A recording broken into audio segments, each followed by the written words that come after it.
Coming up, that Brooklyn Nets media day that yielded so much quality conversation between the players and the reporters asking questions has us back in taking a look at Kyrie Irving as once again, let's reset those narratives. Let's reset those timelines. Let's reset the good vibes. Coming up next.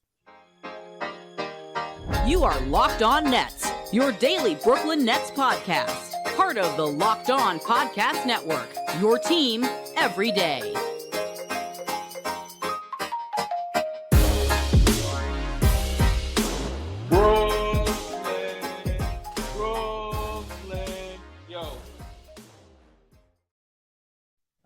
Yes, friends. Welcome into the Locked On Nets podcast right here on the Locked On Podcast Network. It's your team, the Brooklyn Nets, every single day. Over there, you're going to find Doug Norrie, owner-operator of DFSR, for all your daily fantasy sports rankings from DraftKings to FanDuel. He's got you covered. I'm Adam Arbrecht, breaking down the New York Football Giants on the One Giant podcast with my boy Andy Mack. We thank you for making us the first listen of the day, free on all those great platforms. And Doug, before we dive in, do you feel like you are, I am, we are resetting the timeline as we enter the season as a Brooklyn Nets podcast? Like in terms of how we approach the team, We had a lot of people don't know this, but you and I had a lot of internal strife. At one point, I demanded a trade request. Someone on the network said that's not how these things work. You're just employed. You can leave if you want to. I kind of walked it back. You and I had a whole thing. It was a whole powwow. We did a whole thing. I was going to be locked on wherever Kevin Durant went. Something like that. Locked on KD. That was going to be the new brand. No, we're kidding. We're kidding. We're here through thick and thin. Thick and thin as it can be. Kyrie Irving in the media day. Things are looking thin, as in good, as in same, just like with Kevin Durant. You want to reset how things feel coming into this new season.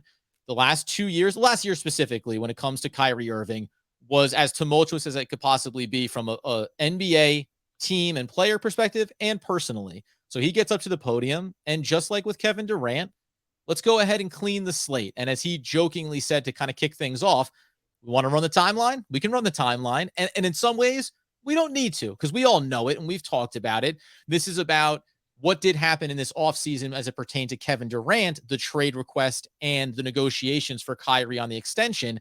Those are the most pertinent, I think, pieces of information that we want to get to before we talk about how Kyrie looks at the season ahead. Yeah, I thought Kyrie was really honest. I mean, that's never been a problem of his. Just speaking honestly, sometimes it's gotten him, coming on the wrong side of other people's opinions. But for the most part, when presented, especially in front of the media, he's really never standoffish with the media when he's face to face with them. He's often standoffish with them on social media apps and other stuff like that. But when face to face with folks answering questions, he's always been very forthcoming, I've thought, and honest, and kind of like sometimes a breath of fresh air, even if some of the other stuff he does and says can kind of make you, roll your eyes or, at least wonder what's going on. But in terms of this media day, I thought he did what he had to do, walked up there, stared down, some probably not great questions that in terms of what he would want to answer, was very honest about his feelings about how some of these things went down and how it felt for him personally and emotionally and all this stuff, which we'll get to. But in general, again, I didn't expect him to be standoffish because he's really not, like, if you've ever watched any of his press conferences, he's just really almost never like that. It's like the other stuff comes through in odd hours when he has a mind to say, to drop something or say something. Bit of free time, don't mind. Yeah, but in situations like this, he's always been really forthcoming. I mean, honestly, as forthcoming as any athlete out there. So this was more of that, and it was, as we'll get to here, kind of what you wanted to hear if you're a Nets fan that is hoping that some of the same stuff that's happened in the past won't happen again. Like, there's never any promises around this stuff. But, as we talked with Kevin Durant, if you're hoping to get off on the right foot here, the Kyrie interview media day portion of it was as good as you could hope for. Yeah, starting off just quickly with, as when he got in front of the media, he said, this is totally different, not me on a Zoom call, right? And that's from interacting with the media. But also then he said, I get to be here with my teammates. I get to be here with the organization that I chose to come to and want to represent. So I'm going to encapsulate all of those kind of elements into this underneath that big bubble of, we know about the mandate. We know what it cost him. He reiterated he was making a personal choice that he knew was going to impact things professionally, but didn't realize to the extent that it was going to. I'm comfortable leaving that there. You can feel free to add on to that if we want to. The first and most interesting point to me was talking about the timeline leading into the offseason and the Kevin Durant circumstances and the negotiations for Kyrie with the Nets was being embarrassed to walk off the court being swept by the Boston Celtics. We always talk about everything that doesn't have to do with the games. That was one of the first points that he made that did kind of resonate with me in a very positive way. Just like when Kevin Durant was speaking about it, you don't want the sense that Kyrie Irving, even with everything that went on last year, was okay to kind of go out there and go through the motions and say, we're thinking about next year. Kyrie Irving, when he's on the court, plays at an extremely high level. He succeeds at a high level. So it was good to hear that there's some level of frustration around everything that occurred that meant I couldn't have continuity. And then I get out there and we just kind of get our butts kicked. That's something that we can fix, that we can come back from coming into this season. Yeah, he talks about leaving the court. You mentioned the word embarrassed, which is how he started off. It's clear that between what KD and Kyrie said, that series stuck with them, right? Like watching the rest of the playoffs, which they do, and knowing that they just got basically embarrassed by the Celtics. Like they didn't win a game. And for whatever problems with the team was, they didn't really put it on anybody else but themselves. And they just said, like, that's kind of just an unacceptable outcome, which it is when you have these two guys on the team. So in terms of what you wanted to hear from him on that standpoint, again, yes, you're like, you could have easily been blasé about it all. It's just one season, because there's a million excuses. You could have said, and they talked a little bit about this, but he talked a little bit about this, but how there was inconsistency with just the continuity on the team and things that they needed more time together. And that was another problem too. He wasn't usually using it as an excuse. I think he was just saying that just was what it was, right? That we just didn't have enough time together. And that's what it was. And it was still just a not great outcome for them. So yeah, and I'm with you. When both of them talked about it like that, I think it's good. It's easy to craft points ahead of time with a media thing because you kind of know most of the questions that are coming. I think in this case, I do believe that this probably did stick with them. Like a series like that, when you're this competitive of like an athlete or just whatever, getting beat like that, like, does sting. Like there's just no matter who you are. And so, but it's clear that they sat with both of them. And I'll tie it into a way that doesn't make it necessarily about the Brooklyn Nets. In the way that Kevin Durant referenced it, it was, his work habits in the offseason, what he wants to achieve, where he thinks his game is. That it's fine for it to be solely about as individual talents in the NBA. They were embarrassed by that, regardless of it being with the Brooklyn Nets or about the team. Then there's all the organizational stuff, but like that because you can then compartmentalize it to your point. We're disappointed. The organization, we wanted to achieve things. It's okay if you're individually embarrassed by that, because that's something that you can carry with you and doesn't need to be just a talking point. That is, when I step on the court, I think I'm better than everybody else, and I wasn't. Like that's all there is to it. I wasn't better than the guy across from me for the Boston Celtics. And Kyrie even dismissed it wasn't about the relationship and coming from Boston or any of those narratives. It wasn't about the big narratives. It was the individual narrative of just where I was coming from, getting on the court and not having success. And look, the NBA is a fraternity. These guys a lot of them are friends, whether they played together or not. Like they've, their paths have crossed at multiple times in multiple places over the years. And there is, an understanding within that community. Like you have to go face your peers too. And they all know what happened to you. You know what I mean? Yeah. So even if these guys aren't paying lip service to the fans, which I actually don't think they care much about, which is fine, by the way. Like you don't need to embrace the fans. I think they're fine with fans. I don't think that really drives them in any real way. But if you're being driven among your peers or your legacy or things like that, which these guys are driven by, it'll still hurt. Like, so no matter what the motivation is, and we'll talk in a minute about like some of the other things that Kyrie had to say, wherever the motivation lies, I think, coming into the season, there is a sense, and we got this from these two guys and to some degree Simmons as well, that there is something to prove here. And I know they said, no, we don't have to prove anything. I don't mean that. Like there was a reference to not having to prove things to the fans. I agree with them on that one, but professionally, there's no way they have to compete at this level, to have this kind of talent.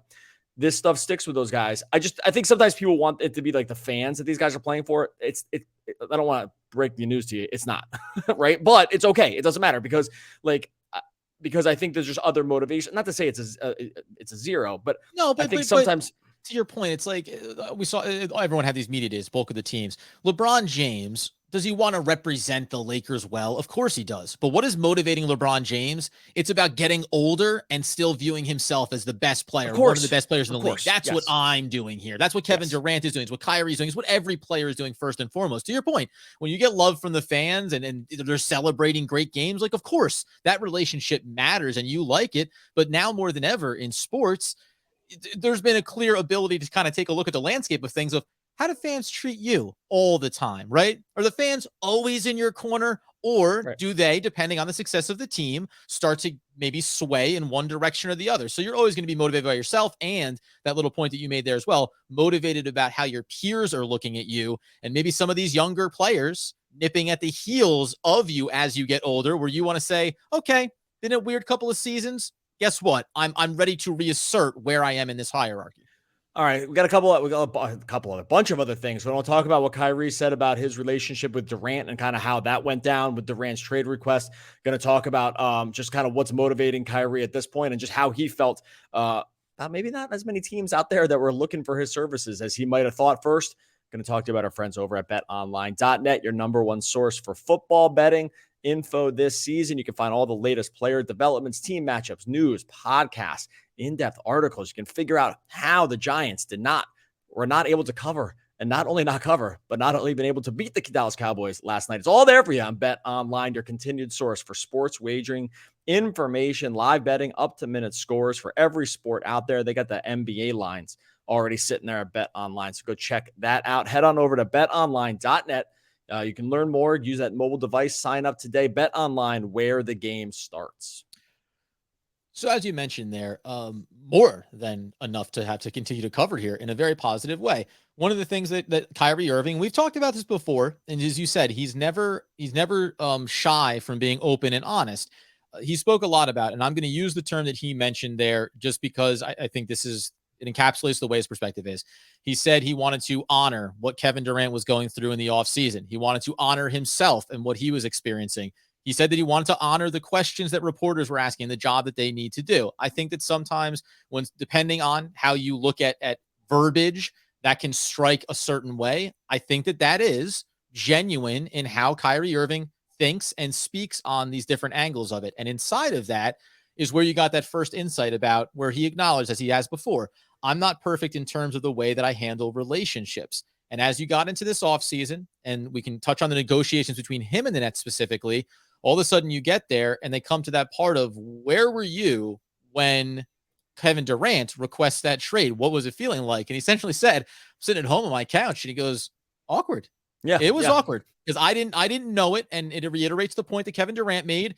It's separate negotiations. And I fully believe that these guys may talk about wanting to play together or not, or the frustrations. But when you talk about negotiating dollars, there's no way that they're getting into one another's pockets or trying to do it on each other's behalf. So I do think that Kyrie legitimately was like, oh, what's going to happen here? And what could it mean for me having opted in this short-term opportunity?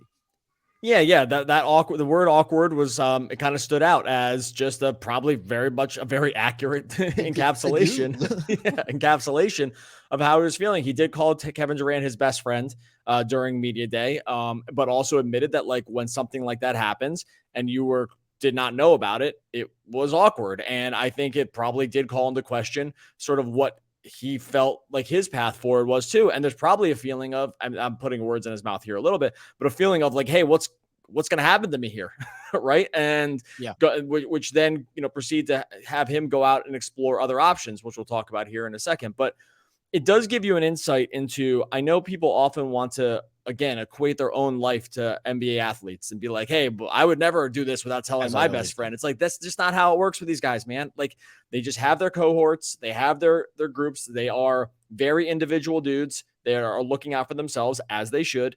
And you're not always going to run things by like a teammate even, or a friend, when you're just going to make a decision like that. It's just not how it works. Real quick on that too, because I think you bring that up a lot of times on the show, justifiably. Like, it is true. It's a far different compartmentalization than, as you always say, your buddies out at the bar.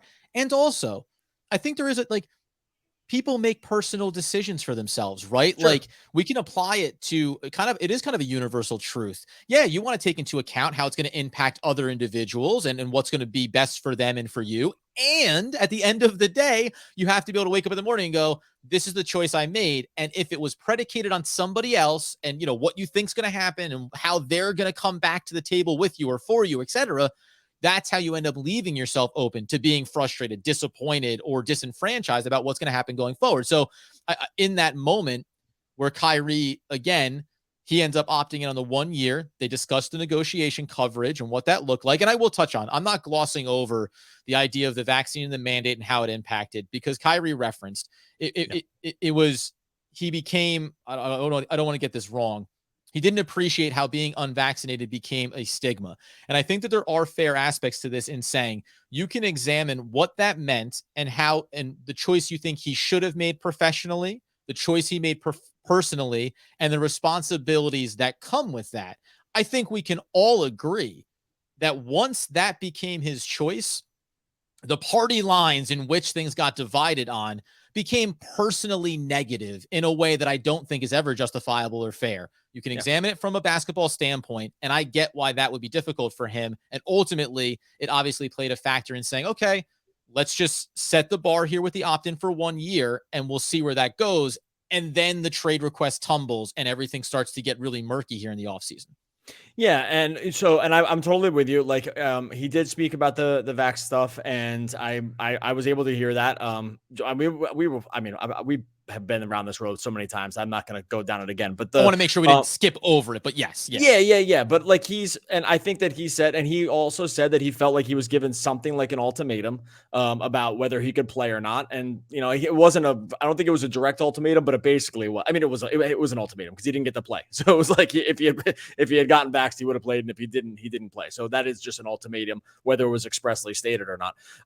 And so just for him to cover that piece, but he also just talks about how difficult that was, right? Like that was a really hard time for him because he just wasn't sure if he was going to ever be back with the team. He wasn't sure how it was going to affect his career. Like there was some real high level concerns, I think, that he led on about, and he has led on about in the past, that, he still stuck to what he wanted to do, but it wasn't without strife, obviously. Yeah. And if you think back on it, that didn't ever even had clear timelines around it. Like that was kind of a forever thing for a little bit. And then all of a sudden it wasn't. But, for him to mention that, and I think, he didn't walk back any decision-making part of it, but it does let you on about the human being side of it, where it's like, hey, this stigma, as he phrased it, was something he had to carry around with him for making a decision that I don't think he saw as like totally unreasonable. Yeah, that's what I mean. It's like you're making a choice, and regardless of how you view it from the outside, it's just that it doesn't matter. It exists now.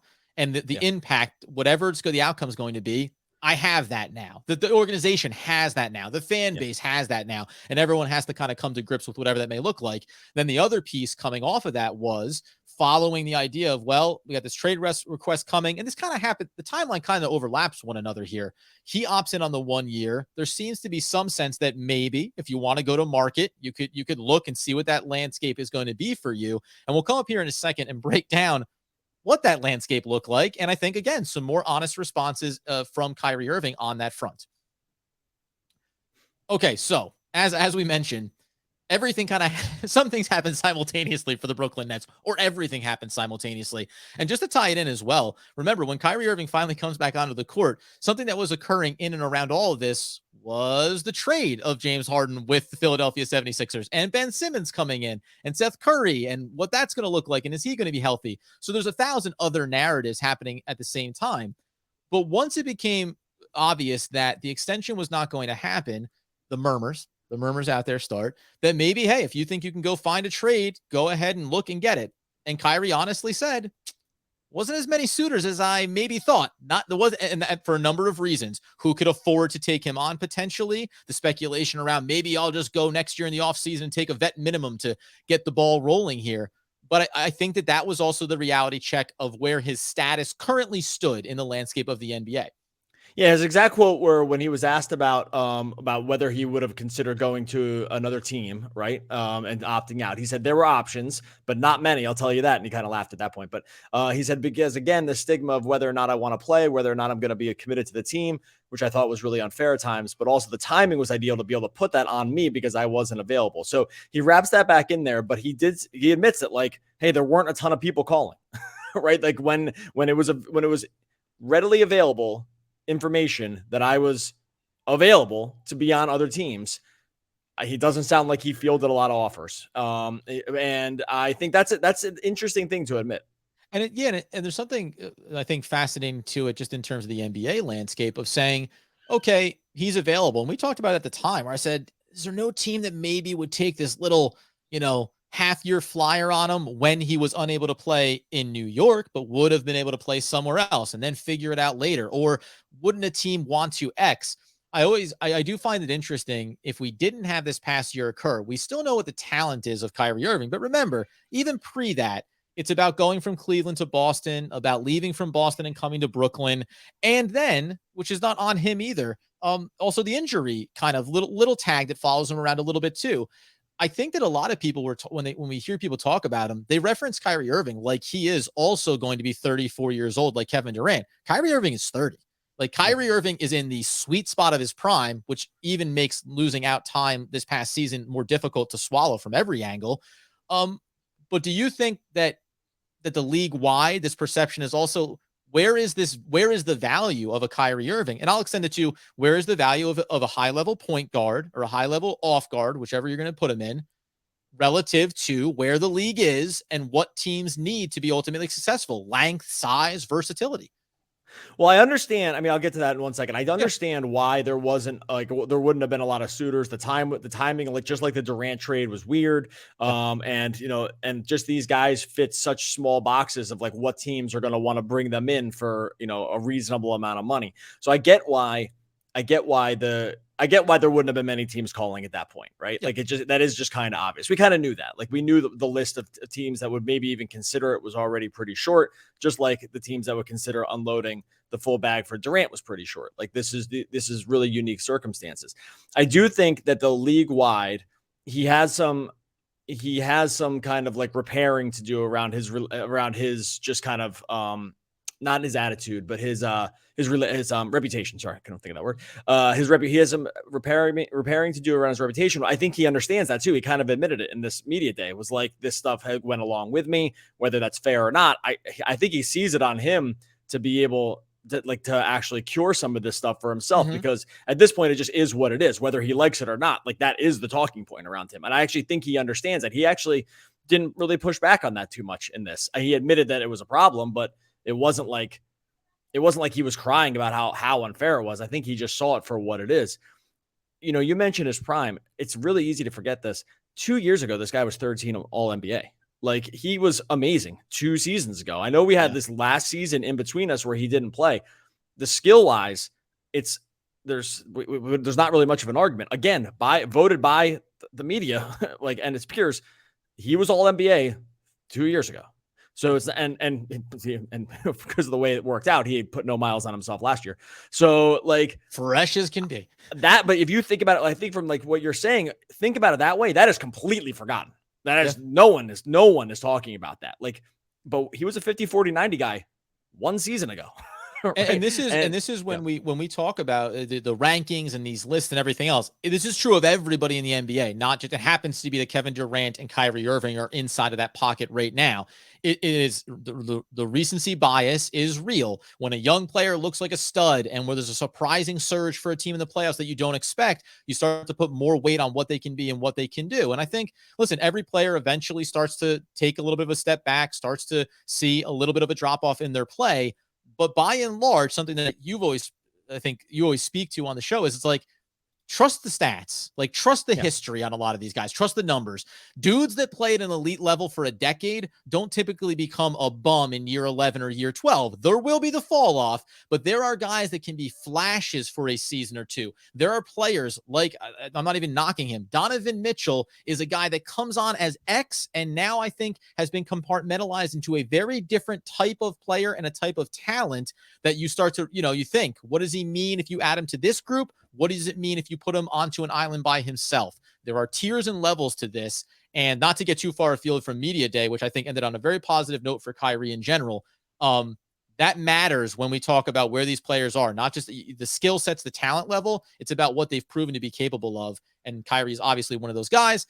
Again, by and large, I thought this media day was very positive about him wanting to be here, be a part of it, and have this be good. Have this be good for one season. Have there be nothing else. And that point that you mentioned about, he controls where the narrative goes for himself from here now. And I think that that's a positive thing for the Nets and a positive thing for Kyrie Irving.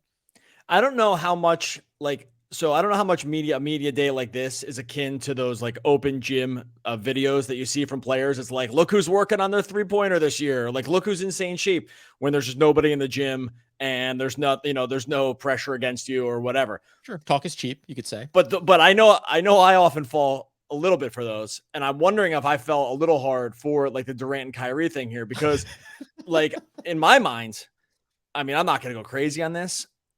And I've been fooled here with these guys in the past, but specifically Kyrie. But like when I left that media day, I'm like, he's going to play the whole season, like short of an injury. But the only reason I say that though, and look, I get it. Like we've been down this road a bunch and there's been a ton of different reasons and it's always an isolated incident and there's just too many incidents. But I did get the sense that like there was some part of him that at least saw how his standing in the NBA has fallen, what he probably needs to do to reclaim where he was not too long ago, or just like in the overall discussion around like how good players are. Because he's definitely fallen. Like we went through all the lists and stuff, like he's fallen among this group, and he fell just in terms of how many teams want him in the offseason. Like he saw the dollars fall too, right? Like the dollars just were not available for him this offseason. He's headed into a contract season, or excuse me, he is in a contract season now. He's going to be a free agent.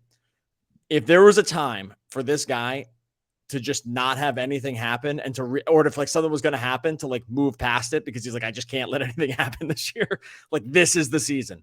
This is the season going into it.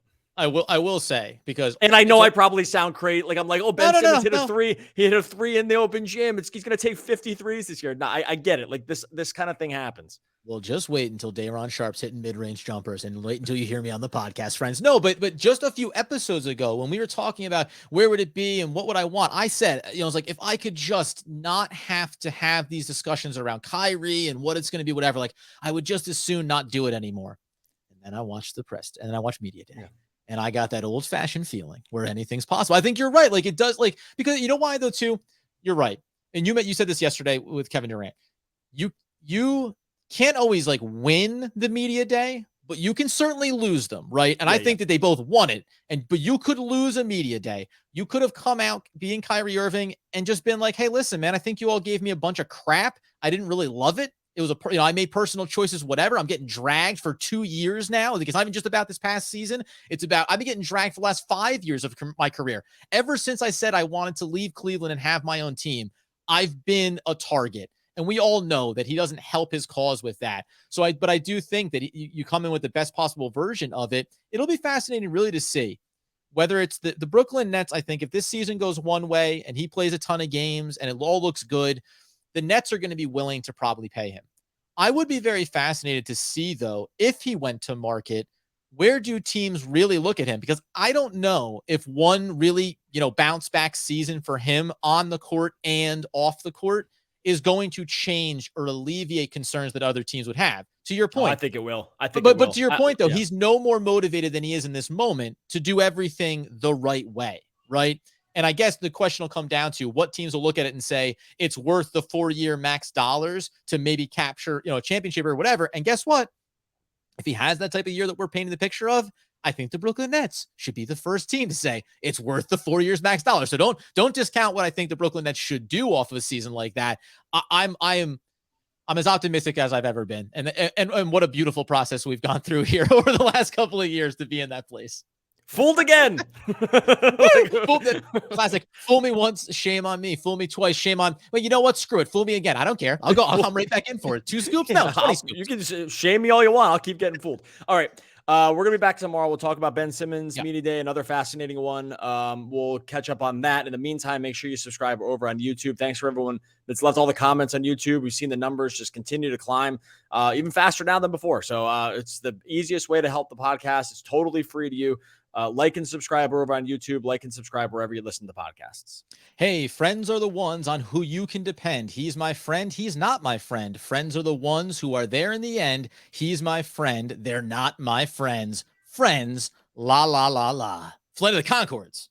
Oh, there we go. Flight of the Conchords. I forget their No, names. Doug, they're Flight of the Conchords. Well, I got there. Well, the Great American Post. We'll be back again. Actually, not American, Australian. We'll be back again tomorrow talking more. Oh, New Zealand. Screwing everything up here at the end. We'll be back again tomorrow talking more Brooklyn Nets basketball.